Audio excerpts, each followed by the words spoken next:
It's kind of wild when you stop and think about how glued we are to our phones, isn't it? Oh, totally. I stumbled across some stats that really made me do a double take. Apparently, nearly 80% of us check our phones within like the first 15 minutes of waking up. 15 minutes. Wow. Yeah. And get this, a third of Americans would apparently rather ditch sex than their cell phones. No way. Seriously. Seriously. Plus, the estimate is we tap, swipe, and stare at these things maybe 150 times every single day. Wow. That's a lot of taps. Let that sink in. Right. It really does show how these devices have just woven themselves into our daily lives. They're more than just tools now, aren't they? They feel like extensions of us. Exactly. And what's fascinating, or maybe a bit scary, is that a lot of these interactions aren't really conscious choices. They're more like the result of products being very carefully designed to, well, to hook us, as the book puts it. Hooked is the perfect word for it. And that's exactly what we're diving into today. This whole idea of being hooked on technology, how these products create those, almost automatic urges, habits. Wow. Because really, a habit is it's an automatic behavior that pops up when certain cues happen, right? Things you do without thinking. Right. And the core idea we're going to unpack using Ryan Hoover's book, Hooked, is that these tech habits we all have, they didn't just appear, they've been engineered. Precisely. And that's our mission today for this deep dive, to really get into the nuts and bolts of how technology builds these habits. Yeah. But not just, theory. We want to pull out practical insights. What can you, listening right now, actually take away from understanding this? How can you use it in your own life? Maybe be more aware. Okay, so let's get into it. This hooked idea. The book talks about something called the hook model.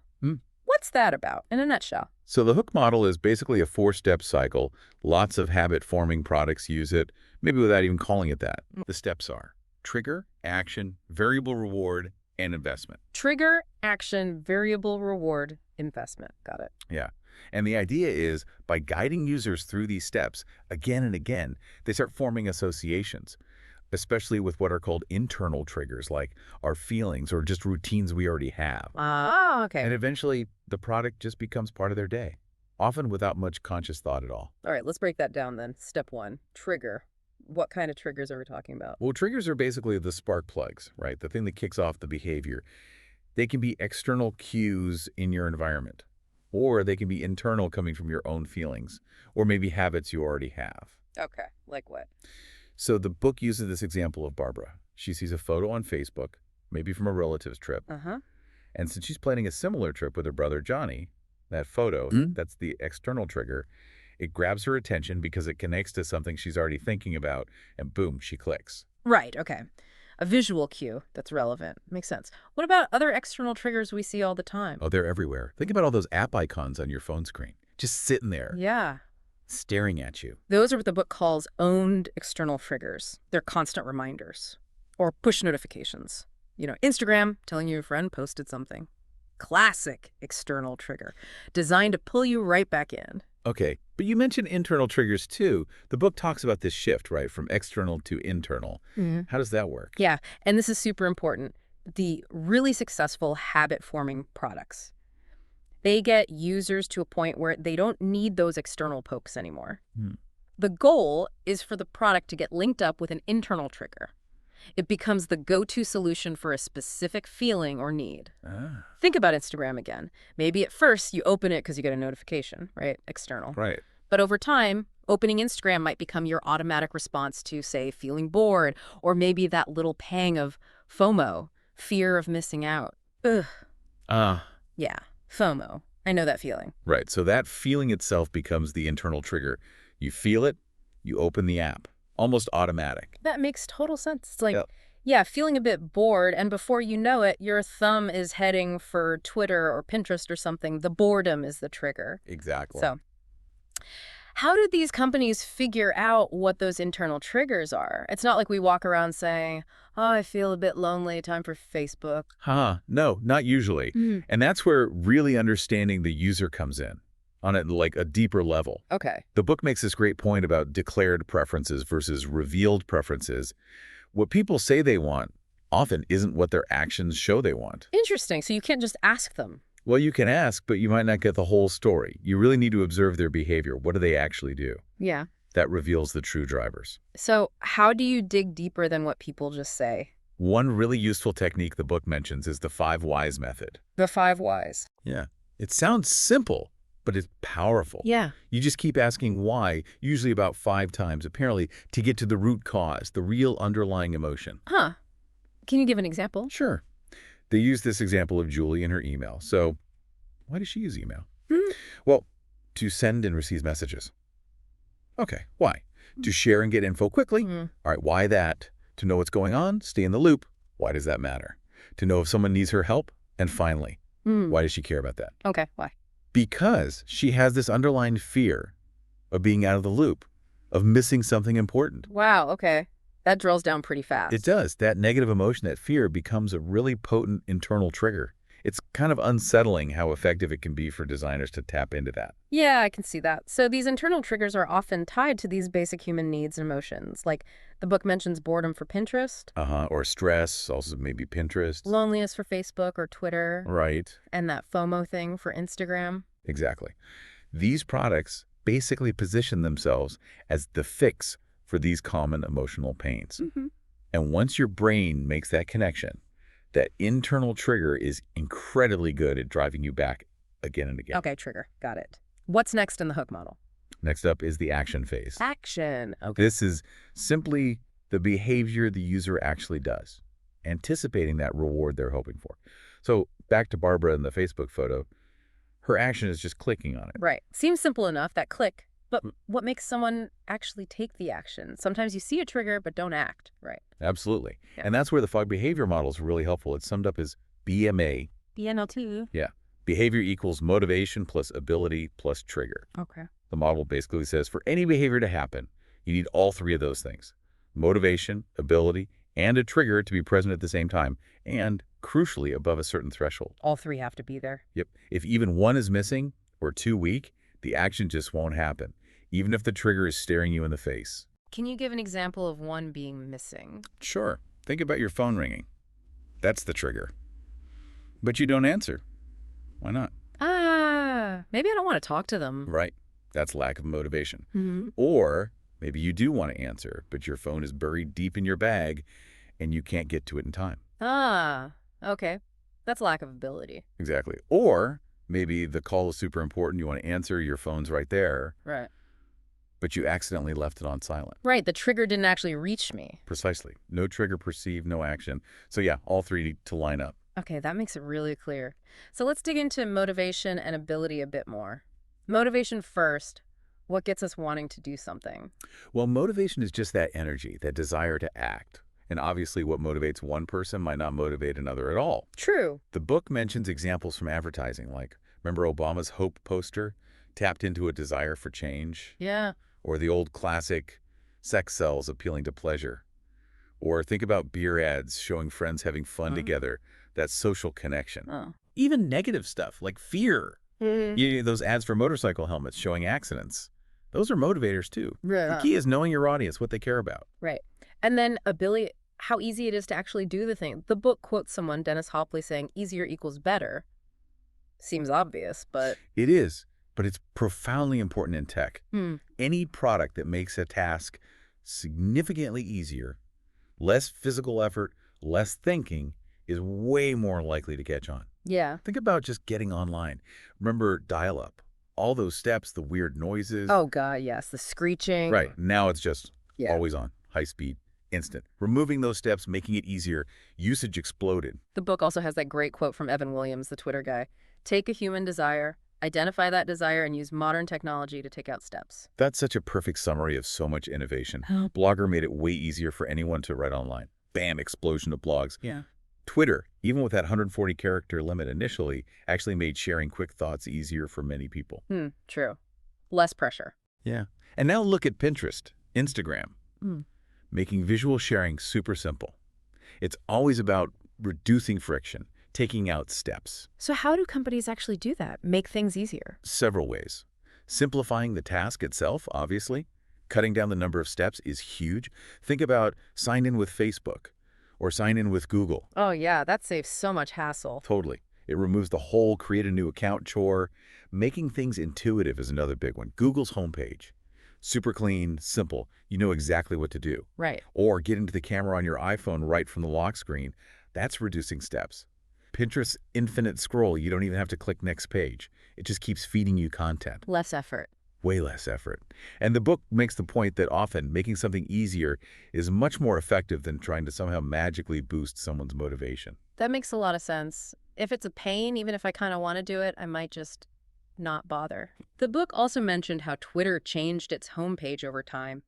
They stopped trying to explain Twitter and just focused on getting you to sign up. Yeah, that was smart. Yeah. They realized the biggest hurdle wasn't understanding Twitter, it was experiencing it. That aha moment when you follow people and see interesting stuff. Right. So they made signing up incredibly easy. Yeah. Lowered the barrier, let people experience the core value, and that drove engagement and habit formation. Okay.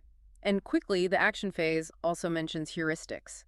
Cognitive biases. What's that about? Yeah. Those are like mental shortcuts our brains use to make quick decisions.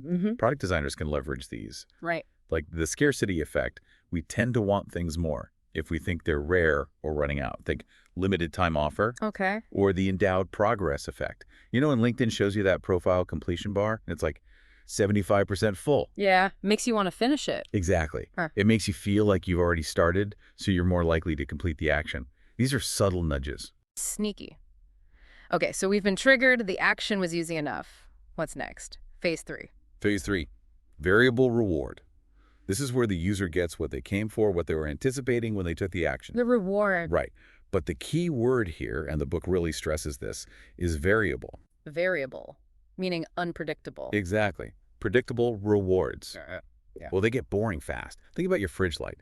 It comes on every time you open the door. It's feedback, but it doesn't make you want to keep opening the fridge, right? No, unless I'm hungry. Right. But imagine if every time you open the fridge, there was a different, maybe amazing treat inside. Sometimes chocolate cake, sometimes just an old carrot, sometimes nothing. Okay, now I'd keep opening the fridge. See, that unpredictability creates intrigue. It creates craving. There's neuroscience behind this dopamine, the anticipation chemical in our brain. Actually spikes more with variable rewards than predictable ones. It fuels that wanting state. So it's the surprise element that keeps us hooked. The book had that example of a baby and a dog. Yeah, the baby's fascinated at first, maybe delighted when the dog is friendly. But once the dog's behavior becomes totally predictable. The baby loses interest. Right. Our brains are wired to notice novelty and figure things out. Once we know the pattern, our attention drifts. Variability keeps things fresh, keeps us engaged, makes us pay attention. It's super powerful for engagement. And the book mentions B.F. Skinner and his pigeons pecking away like mad for unpredictable food pellets. Classic experiments showed very clearly that variable reinforcement schedules lead to much higher rates of behavior than fixed ones, like slot machines versus vending machines. Which one keeps people glued? Definitely the slot machine. Exactly. Variability. So what kinds of variable rewards do we see in tech? Yeah, what are the types? The book breaks it down into 3 main categories: rewards of the tribe, rewards of the hunt, and rewards of the self. Okay, tribe, hunt, self. Let's start with tribe. Rewards of the tribe are all about social connection and validation, feeling accepted, liked, important to others. So likes and comments on Facebook or Instagram. Totally. Or upvotes on Reddit or Stack Overflow, badges you earn in communities. Even things like honor points in games like League of Legends, rewarding positive social behavior. We're social animals. This stuff taps right into our core needs. Okay, makes sense. What about rewards of the hunt? Sounds exciting. These are about seeking out resources or information. The reward is finding something valuable or interesting, but you don't know exactly when or what you'll find. Like scrolling your Twitter feed. Perfect example. You scroll and scroll, hunting for that interesting tweet, that funny video, that bit of news, or endlessly browsing Pinterest for ideas. Even checking email can be a hunt, hunting for that important message amidst the junk. Or getting to inbox 0. The satisfaction of the empty inbox. That's a reward of the hunt. Could be seen that way, yeah. The hunt for completion, finding and dealing with all the messages. Cool. And the last one, rewards of the self. These are more intrinsic rewards, feelings of mastery, competence, completion, control. Like beating a level in a game. Exactly. Or seeing your progress bar fill up in a language learning app like Duolingo, hitting your step goal on your Fitbit. Even that feeling of control you get using an app like Mailbox to efficiently manage your email. Yeah. It's about personal accomplishment. Interesting how one product can offer multiple types of rewards. Like email, you get social rewards for messages, hunt rewards for info, self-rewards for clearing it out. Yeah, the best ones often weave them together. But the book adds an important warning. Variable rewards aren't magic bullets. They have to fit the product, fit the user's reason for being there. Right. They mentioned Mahalo Answers, a Q&A site that tried paying people cash for answers. It didn't really work because people weren't there primarily to make money. The reward didn't align with their core motivation. Good point. And the book also talks about autonomy, right? Not making people feel forced or manipulated. They mentioned Quora getting backlash for that views feature. Oh yeah, that's critical. People hate feeling controlled. When our autonomy feels threatened, we push back. It's called reactance. Products need to make us want to engage, not feel like we have to. They mentioned Fightocracy, the fitness app, is a good example because it taps into the social stuff people already do at the gym. It feels natural. Okay. And one last thing on rewards. Finite versus infinite variability. Right. Some experiences have a natural end, like a single-player game or maybe a show like Breaking Bad. Once you finish it, the variability is gone, engagement drops off. That's finite variability. Like those old Zynga games, too. Exactly. Compare that to something like World of Warcraft or other big multiplayer games. The other players provide endless, unpredictable interactions. That's infinite variability, much better for long-term habit formation. Okay, trigger, action, variable reward. What's the last piece of the puzzle? The final phase is investment. Investment. Like, Sometimes money, yes, but it's broader than that. Before those really strong automatic habits form, users need to put something into the product. It could be time, effort, data, building up social connections, improving their reputation. Why is investment so important? Well, remember that tooth flossing study the book mentioned? They found that people didn't just start flossing because they were told to. They formed the habit when their attitude changed, when they started believing it was actually useful. Okay. How does investment change attitude? Investment makes us value the product more. It triggers a few psychological principles. One is the IKEA effect. The IKEA effect. Because their furniture is hard to put together. Haha, exactly. Yeah. We tend to place a higher value on things we've put our own effort into building or creating. That effort makes us more attached. Okay, I get that. What else? There's also our tendency to want to be consistent with our past actions. You know, the foot in the board technique. Agree to a small thing first, you're more likely to agree to a bigger thing later. Small investments in a product make us more likely to keep using it, to stay consistent. And this ties into avoiding cognitive dissonance. Cognitive dissonance. The uncomfortable feeling when your beliefs and actions don't match up. Exactly. We hate that feeling. So if we spend a lot of time, effort, or even money on a product or service, we tend to adjust our beliefs to justify that investment. We convince ourselves it is valuable, so we don't feel like we wasted our resources. Like the fox saying the grapes were probably sour anyway because he couldn't reach them. Perfect analogy. Or learning to, acquire tastes. We rationalize our behavior. The book mentions Jesse Schell talking about Mafia Wars players justifying the huge amounts of time and money they poured into it. Wow. Okay, so investment makes us value the product more and justifies past use, and that makes us more likely to use it again. Precisely. Each little investment increases the likelihood of another pass through the hook cycle. What are some concrete examples of investment in tech products? Lots. Think about content. All those photos you've uploaded to Instagram or Facebook over the years, that's an investment. It's your personal history, more valuable to you over time. Yeah, definitely wouldn't want to lose those. Or data. Your LinkedIn profile, all that info you entered. Or your financial data synced to mint.com. That stored value makes the service stickier. Followers or reputation.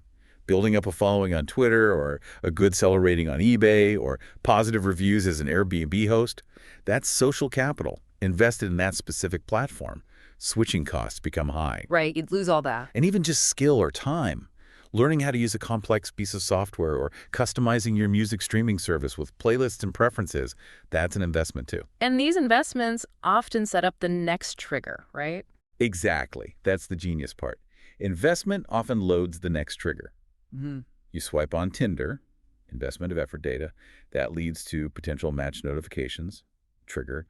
You send a Snapchat message, investment that prompts a reply, trigger. You pin something on Pinterest, investment that surfaces more related content, trigger. It closes the loop and starts it all over again. Yep. The investment phase isn't just about storing value. It's often about setting the hook for the next cycle. This whole hook model is, well, it's kind of brilliant in a potentially scary way. It really opens your eyes to what's going on behind the screen. It does. So let's bring this home for everyone listening. We've gone through the model. What are the actionable insights? What can people actually do with this information in their own lives? How do we get more aware of these hooks? Yeah, that's the crucial part, isn't it? Making it useful. I think the first step is just awareness. Start by trying to identify your own hooks during the day. Which apps do I just open automatically? Exactly. Which apps or websites do you find yourself turning to in certain situations? Okay. Or when you feel a certain way, bored, stressed, lonely, just notice it first. Okay. Notice the automatic behaviors. Then what? Then try to unpack it a bit. Reflect on the triggers. Was it something external you saw, like a notification? Or was it an internal feeling? Try to name that feeling. Okay, identify the trigger. Then look at the action. How easy was it? Like ridiculously easy. One click, a simple swipe. Notice the frictionlessness. Analyze the action, how easy it is. Got it. Then think about the variable reward. Mm-hmm. What did you get out of it? Was it see what friends were up to? Finding a piece of information? Just killing time? Feeling like you accomplished something small? Try to categorize it tribe, hunt, or self. Recognize the reward type. Okay. And finally, consider the investment. What have you put into this service over time? Content, data, connections, skills. Really think about what keeps you tied to that specific platform. That framework alone seems really useful for just observing yourself. Definitely. And remember the 5 whys method. Try using that on yourself. Oh, yeah. How next time you catch yourself mindlessly opening an app, ask yourself, why did I just do that? And then ask why to your own answer. Keep going, maybe 5 times. See if you can uncover that deeper need or emotion you might be trying to soothe. That sounds potentially revealing and maybe a little uncomfortable. Maybe. But it builds self-awareness. You can also start paying more attention to the design of the apps you use. Notice how they try to motivate you, how they make things easy, what triggers they use. See if you can spot those little heuristics like progress bars or scarcity tactics. Become a more critical user, basically. Exactly. Think about those rewards. Tribe, hunt, self-call. How are they being used to keep you coming back? And ask yourself honestly, do I want to be using this right now, or do I feel like I kind of have to? Is it serving a real purpose, or just filling a void? That autonomy question again. Yeah. And evaluate those investments. What would it really cost you to leave a service? Sometimes the perceived cost is higher than the actual cost. Ultimately, just understanding all this, it feels empowering, doesn't it? It's not about demonizing technology, but about being more conscious. Totally. You shift from being maybe passively hooked to being an active, informed user who can make deliberate choices. Yeah. You understand the why behind your own behavior a bit better. Exactly. It gives you that framework to understand why you might spend more time than you intended somewhere, and it gives you the power to be more intentional moving forward. Okay, so let's quickly wrap this up. The core idea we've explored today is that habit-forming tech is designed, often very cleverly, to connect our problems, often those internal feelings or needs, with a product as the solution. Right, using that repeating cycle. Trigger, action, variable, reward, investment. And the key things for you, listening, to take away are: try to understand your own triggers, notice how easy the actions are made for you, recognize the unpredictable rewards you get, and be aware of the investments you've sunk in. Because all those pieces work together to shape your habits. Which brings us to a final thought to leave you with. Now that you understand a bit more about the science of being hooked, how can you be more intentional? What technologies will you choose to engage with? And maybe more importantly, what are the real pains, the real needs you're trying to solve when you reach for your phone or open that app? Yeah, really think about that balance, the genuine benefits technology offers versus the potential downsides of the habits they encourage. It's all about aiming to be a more conscious, informed user in this digital world we're all navigating.